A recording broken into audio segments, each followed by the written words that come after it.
आदाब। कई मेरे भाई, मेरे बच्चे, मेरी बहनें ये लोग बोल रहे थे कि पम्मी बेगम बाढ़ इस बार फिर आई हुई है और पम्मी बेगम को कहीं देखा नहीं जा रहा। तो मैं आप लोगों से ये कहना चाहती हूँ कि मेरे भाइयों, मेरे बच्चों, मेरी बहनों, मेरे बुजुर्गों, बाढ़ आई है, पम्मी बेगम को बाढ़ के बीच में नहीं देखा जा रहा। क्योंकि देखिए, लोग खाना मुंह से ही खाते हैं, पम्मी बेगम भी मुंह से खाती है। इसलिए कि ये कोई पहली बार बाढ़ नहीं आई, ये पहली बार बरसात नहीं हुई, ये पहली बार कटान नहीं हुआ। 2017 से मैं जब से लगातार इस लोगों की खिदमत में उतरी हूँ, मैं तब से देख रही हूँ कि हर साल कटान होता है, नदियां जमीनों को काट काट के ले जाती हैं, लोगों के मकान बह के चले जाते हैं। लेकिन हम लोग बरसात में आते हैं, बरसाती मेंढक की तरह लंबे लंबे वादे करते, लंबी लंबी बातें करते और फिर कटान खत्म, बरसात खत्म, हम लोग चुप, फिर हम लोग अंधभक्ति में अपना विश्वास रखते हैं। तो कहीं ना कहीं मैं इसमें किसी नेता या किसी विधायक, MP, MLA का कसूर नहीं, मैं अपना और अपने लोगों का ज्यादा कसूर मानती हूँ। क्यों मानती हूँ? इसलिए कि कटान कोई पहली बार नहीं हो रहा।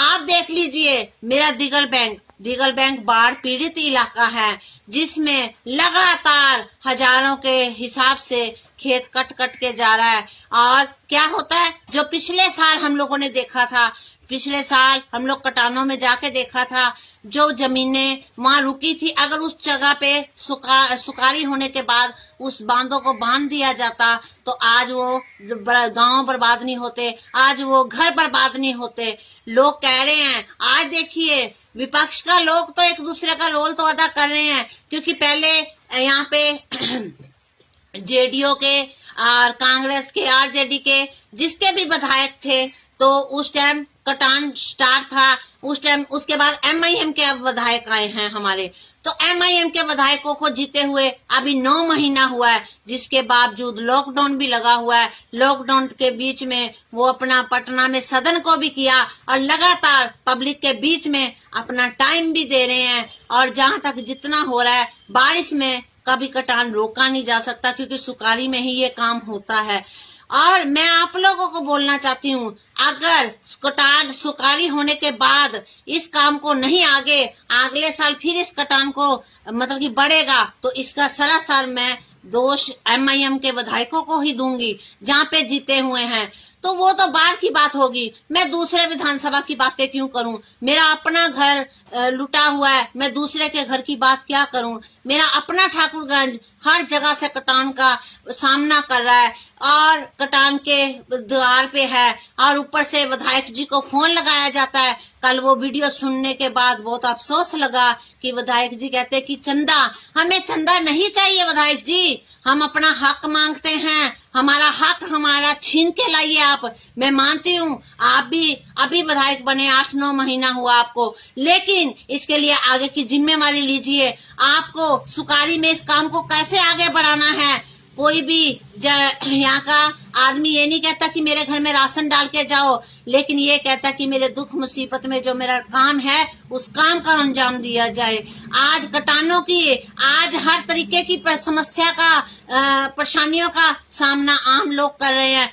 आज वो लोग मतलब कि जाके पुला के खड़े हो के वीडियो बना के दिखा रहे, क्या 2017 आज से है, 2021 चल रहा है। ये खिलवाड़, ये नटंकी, ये सब बंद कीजिए।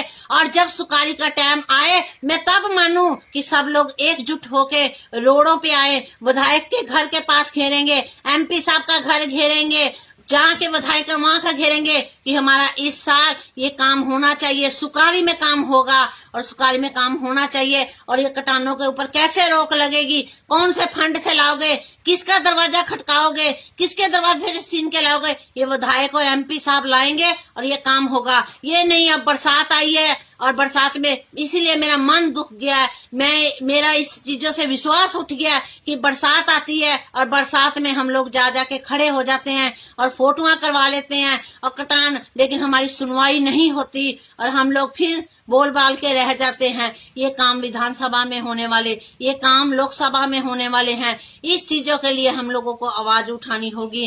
अब कटानों में जो नदियां कट के जा रही, लोग खाने से परेशान है।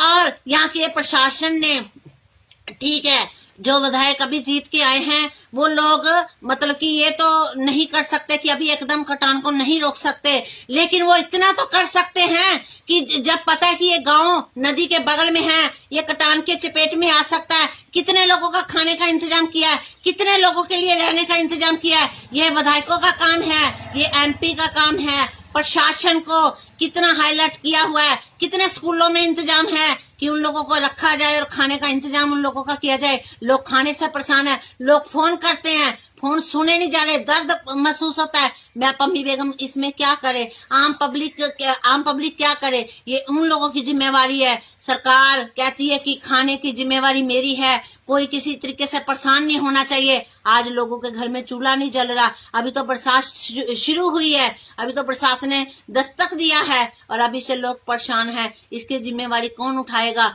ठीक है, आप बरसात में कटान को नहीं रोक सकते, लेकिन लोग जो परेशान है उनका रहने का इंतजाम करवाइए। मेरी बातों से आज बहुत लोगों को दिक्कत होगी, लेकिन यही नहीं, पम्मी अंधभक्त नहीं है।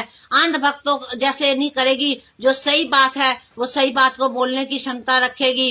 इसलिए इस साल जब भी सुकारी आए, सुकारी के बाद आप लोग एक सट्टा होके जहाँ जहाँ पे कटान होते हैं, थोड़ा टाइम देना होगा, वक्त देना होगा, बाहर निकलना होगा। बाहर निकलोगे, इन कटानों के खिलाफ एक आंदोलन करेंगे ताकि आने वाले साल हम लोगों को इन परेशानियों का सामना न करे। लोगों की जो जमीनें कट के गिरी हैं वहां पे रोक लगवाने का काम करें। अभी जितने भी आएंगे अपना अपना सुनाएंगे, फोटो खींच के चले जाएंगे, क्योंकि 2017 से मैं ये देख रही हूँ। मैंने भी बहुत कोशिश की, 3 साल लगातार बाढ़ जहाँ पे भी आई वहां जाके बोली, लेकिन कुछ नहीं होता। कागजों में लिख के DM साहब के वहां तक देते गए, लेकिन हम लोग सिर्फ लिखत में दे सकते हैं। वहां पे कार्रवाई करने वाले तो आराम से कान में तेल दे के सोए हुए हैं। इसलिए आप लोगों से यही गुजारिश करती हूँ, अपने अल्लाह के आगे, अपने भगवान के आगे, अपने ऊपर वाले के आगे फरियाद करो। इन नेताओं लोगों के आगे फरियाद मत करो। लेकिन जैसे ही सुकारी आएगी,